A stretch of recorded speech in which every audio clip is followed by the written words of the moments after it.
Hi again folks, how's all doing? So I thought I would do a layout update now that I've got all the track laid out. I've got my sidings in, I've got the end to end laid out. So yeah, progress is happening. I'll talk about this removable section in a minute, but I have changed the plan again. If you remember in the last update I was explaining how I'd changed the configuration here. Well, I changed it again because I had the engine shed here, this siding was coming out, stopping about there, and I had the engine shed there, and trains would come out the shed round there. But I decided I didn't like that. I don't know, it just didn't feel right. It looked a bit silly having the engine shed, kind of plonked there.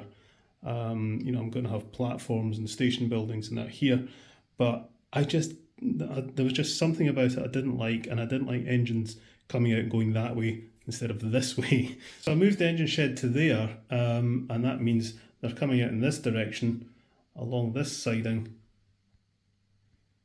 in an anti-clockwise direction onto the inner loop. And these two sidings are now much longer, so they'll hold a whole train, short trains anyway. So yeah, I think that works an awful lot better, and that's the way it's going to stay now. I've also deviated from the plan over here. I did have plans for more sidings, but they were going to be quite short sidings, and I thought, really, is there that much point? So what I'm going to do is something I've thought of in the past, having DMUs come out of station on the shuttle, come along this line, and then they'll disappear into a tunnel there. So this will all be a hill. I'll probably be sort of a little cliff or cutting. This will all be a hill, so you won't see those sidings at all. They'll be under cover. The tunnel will obviously have to be removable to get access to it. But I like the idea of having the shuttle just disappear, so the DMU will stay there out of sight. I'll get into focus. DMU will stay there out of sight, and when the shuttle kicks back in, it'll just come out the tunnel. I did think about bringing the tunnel mouth round a bit, but it kind of gets into the way of this line here, which I want to keep, and I don't want a tunnel mouth on a curve if I can help it, so it'll be fine there. I think that's going to be much better, just having the DMUs disappear into the hill and then come out again. No, not stop at the station there. I mean, it would be possible to configure that, not with my current shuttle, but I could get a different type of shuttle that could allow a stop in the middle as well. So that's something to think of for the future. But I can manually control that end-to-end line as well. So, but yeah, that is the layout in its final configuration. I don't see me changing this now. So for the removable section, I've actually done something very simple. I have to stress this is kind of just a prototype idea. I just wanted to see if this would actually work. All I've done is put strips of copper shielding tape there and then there, and they are connected to my bus wires on both sides. The removable section then has corresponding pieces of copper shielding tape wired up to droppers that connect to the track. So when the removable section is put in place, all the corresponding bits of copper tape make contact and complete the circuit. So far it's worked. I mean, a removable section is never ideal. I know a lot of people have suggested having this hinged. I can't hinge that, it's too thick. And the idea I've had is to kind of landscape the removable section. I didn't just want a flat board. But I can kind of see, having seen it now in practice, I can see how just having a flat board on a hinge would be more practical. So I'm not ruling that out for the future, and that would have to be configured completely differently. But at the moment, this is working. I'll pop this in place and let you see. So there's the removable section in place.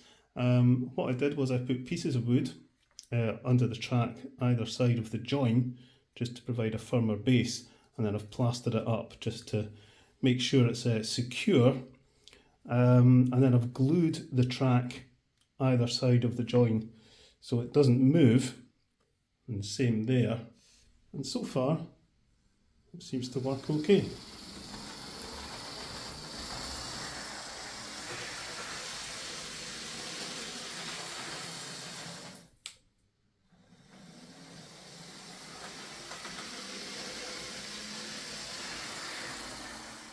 So there's one very obvious danger with a removable section, and that is you forget to put it in place one day and run a train without looking and send the thing crashing to its doom. So I've just put in place a little safety measure. Let's just bring this locomotive round and hopefully it'll stop like so. So all I've done is remove the fish plate from this join. I could have just cut the track, but there was a join there conveniently. Soldered wires on either side, and those wires connect to these two strips of copper here. So when the removable section is put in place, this piece of copper bridges the gap and completes the circuit and allows the train to cross. So I'll do the same for both tracks on each side of the removable section. So trains will stop if this isn't in place.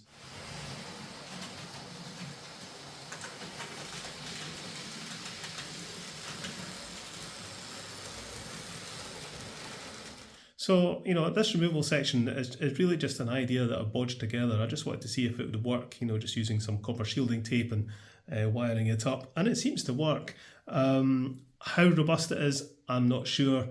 I think I can anticipate, a lot of problems with this. I dare say there'll be times where it doesn't connect properly, or, where I've glued the track at the joins that, I'll accidentally bash it or something. There's so many things that could go wrong with this.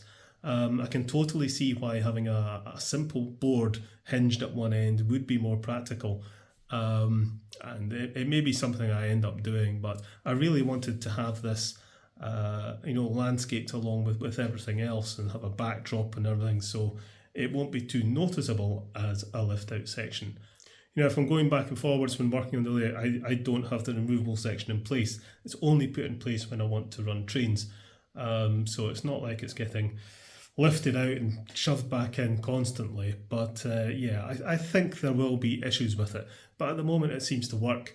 And having those breaks in the track at either end, also just connecting up with the copper tape, acts as a failsafe. And I haven't had to buy any fancy connectors or reed switches or anything. It all just works with some copper shielding tape. So the next job is to wire up all the point motors.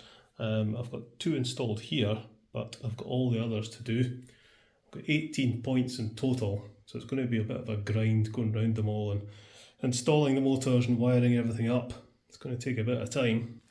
Now I did consider using toggle switches like these instead of the the old Hornby lever switches. I just thought it would be a bit neater and probably easier just to solder up, a bit more secure. But then when I started to think about it, I thought, actually these things have an advantage, and because they're a lever, you can tell which way the point motor is set. So when these are all installed in a row, I know which point is in which position. And if they're all toggle switches, I wouldn't have that indicator. I know some people have installed little indicator lights and stuff, but I can't be bothered doing that. So what I've done is, instead of using the little plugs that always come out, I've soldered some wires in, and they'll connect up to connector blocks, and then the wiring from the point motors will connect to those. I will use toggle switches for any on-off switches that I require for isolated sections of track or lights or whatever. When it comes to signals, I don't think I'll be installing LED ones this time. It'll be the old semaphore ones, but I haven't really thought about that much yet. So there we are, that's just a quick video just to let you see where I am, let you see the lift out section working and how I've done it using copper tape. All the tracks in place, the layout plan is final now, I won't be changing it again. I absolutely knew that would happen. No matter what I did on any rail, when I came to actually build the thing, it would change. I don't know why I didn't think of building it this way when I was designing it on any rail, but there you go. Okay folks, next video will be a donation, and quite a nice one as well. So I'll catch you later.